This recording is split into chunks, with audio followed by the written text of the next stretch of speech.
என்று சொல்லி இருக்கிறாரே என்று அவர் எழுதுகிறார். இதில் நாம் கவனிக்க வேண்டிய வார்த்தை என்னன்னா, ஆதலால் அப்படின்னு இந்த வசனம் ஆரம்பிக்குது. ஆதலால்னு ஆரம்பிச்சா இதற்கு முன்னாடி உள்ளவைகளெல்லாம் நம்ம கவனிக்கணும். இப்போ இதற்கு முன்னாடி சில வசனங்கள்ல சில சத்தியங்களை அவர் சொல்றாரு. என்ன சொல்றாருன்னா, 8ஆம் வசனத்துல பாருங்க, அவர் சொல்றாரு, முற்காலத்தில் நீங்கள் அந்தகாரமாய் இருந்தீர்கள், இப்பொழுதோ கர்த்தருக்குள் வெளிச்சமா இருக்கிறீர்கள், வெளிச்சத்தின் பிள்ளைகளாய் நீங்கள் என்ன செய்யுங்கள், நடந்து கொள்ளுங்கள் அப்படின்னு சொல்றார். நீங்க இப்போ எப்படி ஆயிட்டீங்க, வெளிச்சம் ஆயிட்டீங்கிறாரு. மத்தேயு 5:14 கிறிஸ்து இயேசு சொன்னார் இல்லைங்களா, நம்முடைய ஆண்டவர், நீங்கள் உலகத்துக்கு வெளிச்சமா இருக்கிறீர்கள், மலை மேல் இருக்கிற பட்டணம் மறைந்திருக்க மாட்டாது. ஆமீன். அப்போ நீங்க தான் வெளிச்சம். எல்லாரும் சொல்லுங்க, நான் உலகத்துக்கு வெளிச்சமா இருக்கிறேன், அவர் எனக்குள் ஒளியாக இருக்கிறார். ஆமீன். அவர் எனக்குள் ஒளியாக இருக்கிற அப்படினால் நான் உலகத்துக்கு என்ன செய்கிறேன், வெளிச்சமாக இருக்கிறேன், இருக்க போகிறேன், இருக்க முடியும். ஆனா என்ன சொல்றாரு, இதையெல்லாம் மறந்துட்டு தூங்குகிற நீ, சாதாரண வாழ்க்கை வாழுகிற நீ என்ன செய்ய, எழுந்துரு அப்படிங்கிறாரு. உன்னை எழுப்புகிற ஒரு வார்த்தையை பவுலின் மூலமாக இந்த கால வேளையில தேவன் உன்னோடு பேசி கொண்டு இருக்கிறார். கவனிக்கிறீங்களா? இப்ப அதுல 13ஆம் வசனத்தை பாருங்க, என்ன சொல்றாருன்னா, அவலட்சணமான காரியங்களை குறித்து இங்க பேசுகிறார். பேசிக்கிட்டு அதை குறித்து சொல்றாரு, அவைகள் எல்லாம் கடிந்து கொள்ளப்பட்டு வெளிச்சத்தினால் வெளியரங்கமாகும், வெளியரங்கமாக்குகிறதெல்லாம் வெளிச்சமா இருக்கிறது. அப்படின்னா புரியுதா உங்களுக்கு? அதாவது வெளிச்சத்தினால் அந்த அவலட்சணமான காரியங்கள் இதெல்லாம் வெளியாகும், வெளிச்சத்தின் வேலையே அதை வெளிக்கு கொண்டு அதை என்ன செய்வது, வெளியரங்கமாக்குகிறது தான். வெளிச்சத்தினுடைய முக்கியமான பணியே என்னன்னா, இந்த இருளில் இருக்கிறவைகளெல்லாம் வெளியே கொண்டு வந்து காட்டுவது தான், இல்லைங்களா? அப்ப அவர் என்ன சொல்றார் அப்படிங்கிற கருத்தை நீங்க என்ன செய்யணும், புரிந்து கொள்ள வேண்டும். அவர் என்ன சொல்றாருன்னா, இந்த உலகத்துக்கு இது இல்லைங்க வாழ்க்கை, இதுதான் வாழ்க்கை அப்படின்னு நீங்க ஒரு வாழ்க்கையை வாழ்ந்து காட்ட போறீங்க, அதுதான் பிரகாசிக்கிற வாழ்க்கை அப்படிங்கிறாரு. இந்த உலகம் எப்படி வாழ்ந்துட்டு இருக்கு, வியாதியோடையே வாழ்ந்துட்டு இருக்கு. இந்த உலகம் எப்படி வாழ்ந்துட்டு இருக்கு, குழப்பத்தோடும் சமாதானம் இல்லாமலும் வாழ்ந்துட்டு இருக்கு, இல்லையா?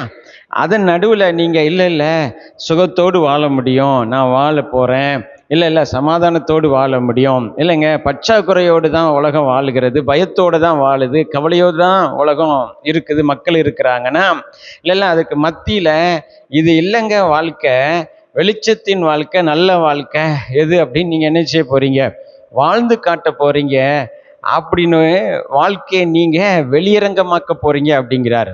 அதனால செய்ய வேண்டிய முக்கியமான ஒரு காரியத்தை சொல்றாரு பாருங்க. அடுத்து 16ஆம் வசனத்துல சொல்றாரு பாருங்க, ஆனபடியினாலே நீங்கள் ஞானமற்றவர்களைப் போல நடவாமல் ஞானம் உள்ளவர்களைப் போல கவனமாய் நடந்து கொள்ள பார்த்து, நாட்கள் பொல்லாதவைகள் ஆனதால் காலத்தை பிரயோஜனப்படுத்தி கொள்ளுங்கள் அப்படிங்கிறாரு. கவனிக்கிறீங்களா?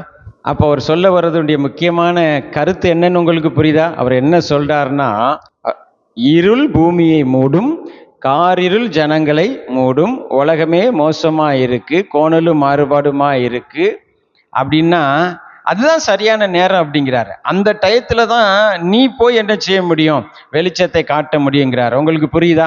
ஸோ அந்த வெளிச்சத்தை காட்டக்கூடிய அந்த காலத்துல நீ தூங்காம விழித்திரு, காலத்தை பிரயோஜனப்படுத்திக்கொள் அப்படிங்கிறாரு, இல்லையா? சிலர் சொல்லுவாங்க இல்லையா, எங்க ஆபீஸ்ல வந்து பாருங்கங்க எல்லாருமே மோசம், இல்லை அந்த இடத்துல தான் நீ பிரகாசிக்க முடியும். சிலர் சொல்லுவாங்க, இல்லைங்க எங்க குடும்பத்துல யாருமே இல்லைங்க, நல்லவங்க இல்லை, ரட்சிக்கப்படலை, எல்லாம் மோசமா இருக்கு, இல்லை அந்த சூழ்நிலையில தான், அதுதான் சரியான நேரம், காலம், இடம், அங்க நீ என்ன செய்ய முடியும், ஆண்டவருடைய பிள்ளையாய் வாழ்ந்து பிரகாசிக்க முடியும் அப்படின்னு சொல்றார். அதுதான் இந்த வசனத்தினுடைய கருத்து. உங்களுக்கு புரிகிறதா?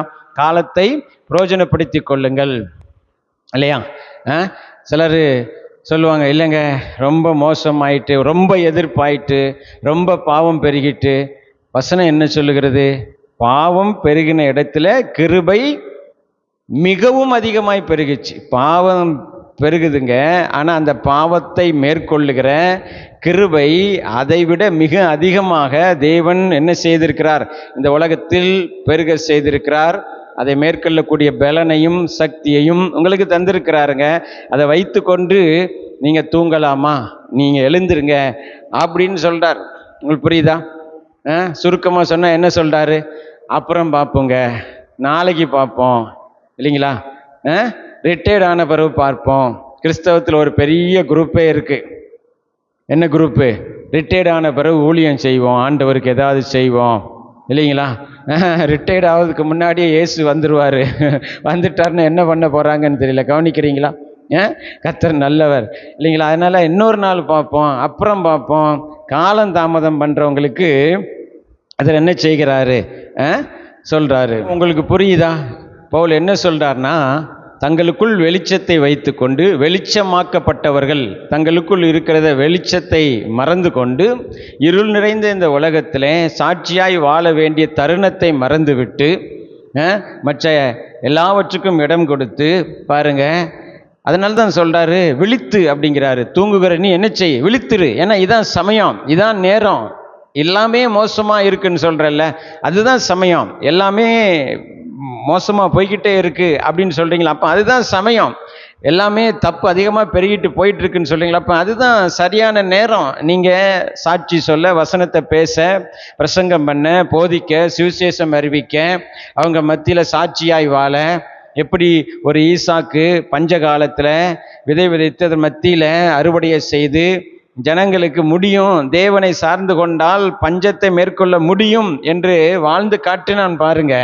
அது மாதிரி ஒரு சொல்றாரு, இல்லைங்க, தேவனை சார்ந்து கொண்டால் இதெல்லாம் மேற்கொண்டு நாம் வாழ முடியும் என்பதை இந்த காலத்தில் தான் நீங்கள் என்ன செய்யணும்? வாழ்ந்து காட்டணும். காலத்தை பிரயோஜனப்படுத்திக் கொள் என்று சொல்லி அவர் என்ன செய்கிறாரு? சொல்லுவதை பார்க்க முடிகிறது. ஆமென்.